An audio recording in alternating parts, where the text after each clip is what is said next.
Hello everybody, welcome to my YouTube channel. Welcome to another video about IELTS Speaking cue card questions.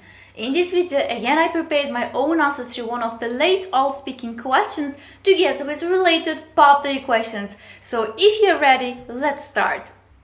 But before we dive into the main content of the video, let me quickly introduce myself because there might be some new subscribers and new viewers to my channel. I am Gulora Muzaffarova, an English teacher from Uzbekistan, and let me show you my IELTS certificate as a proof of my current English level.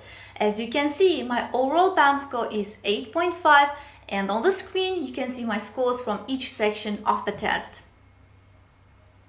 One very important note about my speaking videos: I am answering different IELTS speaking questions, but you as a viewer shouldn't learn my answers by heart, because in the real exam you will be penalized by your examiner for giving memorized answers. Instead of learning my answers by heart, you need to watch the videos, get some ideas, get some vocabulary, some new grammar features for yourselves, and include them in your own speech. You will gain much more points, you will get a higher score for giving natural answers with your personal examples.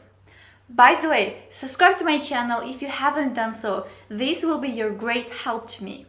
Today's question is one of the late IELTS speaking questions. It has already appeared during June-July speaking exams, and it might reappear, it might be used again during July and August speaking exams. So the question is, describe a long car journey you went on. We have 4 sub-questions. You need to tell about where you went, what you did at that place, who you went there with, and finally you need to explain why you went on that journey by car. In order to answer this question, I'm going to talk about my car journey to one of the regions in my country. So if you're interested, please keep watching. Let's start my answer.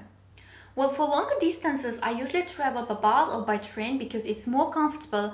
But last year, when I traveled to Horizon region, one of the regions in our country, I had to travel by car because it was the only option available. At that time, all the buses and trains were fully booked. One of my aunts lives in this region. She has been living there for several years. Because she lives far away from us, we don't often get to see her, to visit her.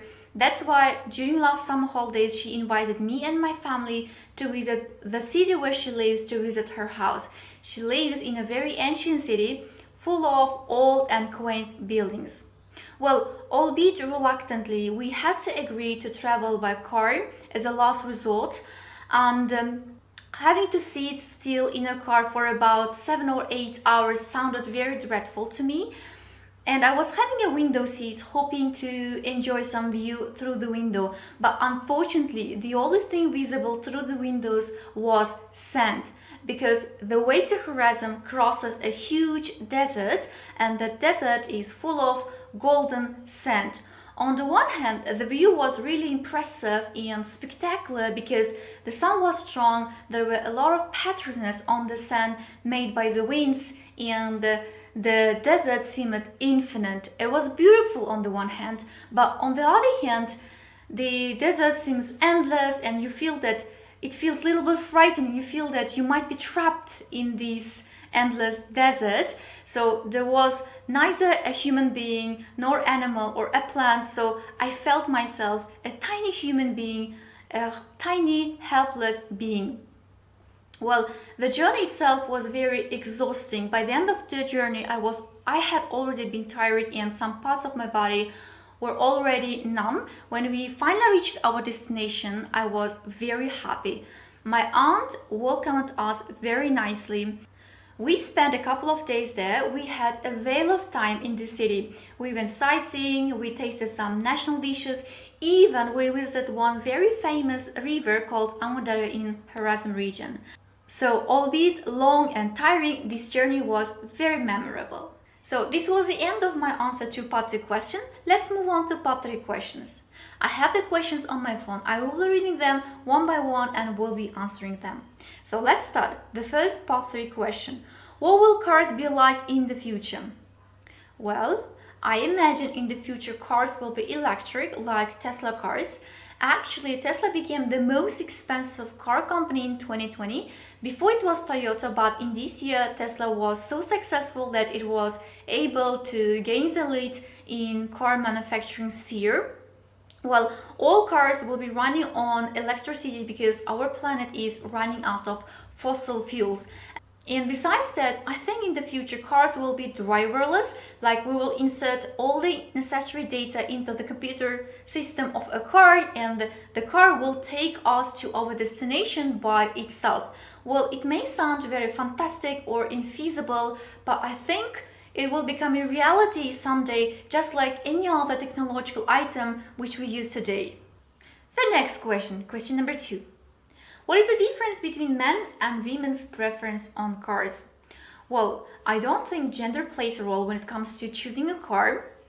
Nowadays, gender differences are evaporating and women are allowed in many countries to drive cars and to choose whatever car they like.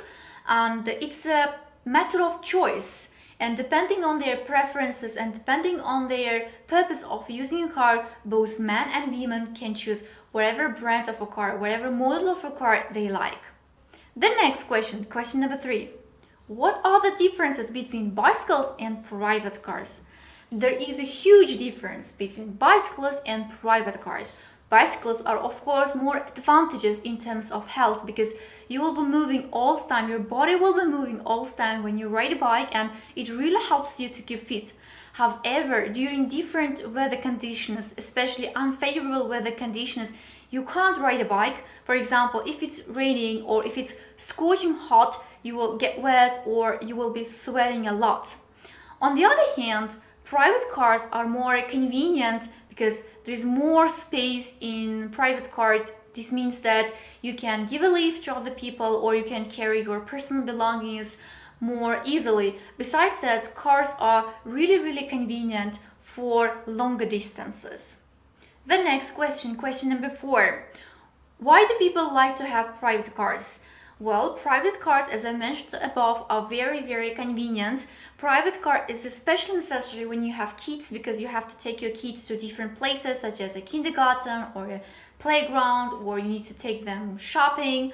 Well, however, in my country, having a car is considered as a sign of status by some people because in our country, cars are relatively expensive because of some regulations and some people act like celebrities if they have an expensive car and they don't usually respect passengers on roads. This is very annoying. I hope someday it will all change and cars will be perceived only as a means of transportation, not as a sign of how cool you are in our country. The next question number 5. Is it good if everyone has a car? Definitely no, because if everyone has a car, this will cause huge traffic congestions in cities and it increases noise levels, and besides that, it is a great threat to the environment. Actually, now many developed countries are trying to get down on the number of private cars and encouraging people to use public transport more often. So in my opinion, a golden balance is to have 1 or at most 2 cars per family. The last question number 6. Do many families own cars in Uzbekistan? Not many families, because cars are not affordable for the majority of population in our country. Well, in cities there are a lot of families which own their own private cars. However, in the countryside the situation is quite different because earnings are much lower in villages. Not many families have their own cars. Thank you very much for watching. This was the end of my answers to part 3 questions. I hope you enjoyed watching the video, you enjoyed listening to my speech about my car journey over a long distance and my opinions about driving a car, riding a bike and car ownership in Uzbekistan. If you liked the video, please support me by subscribing to my channel and also don't forget to hit the like button and the notification bell. Also, share the video with people who are studying for IELTS exam and this might come in handy in their IELTS preparation. Thank you very much once again and see you in the next videos.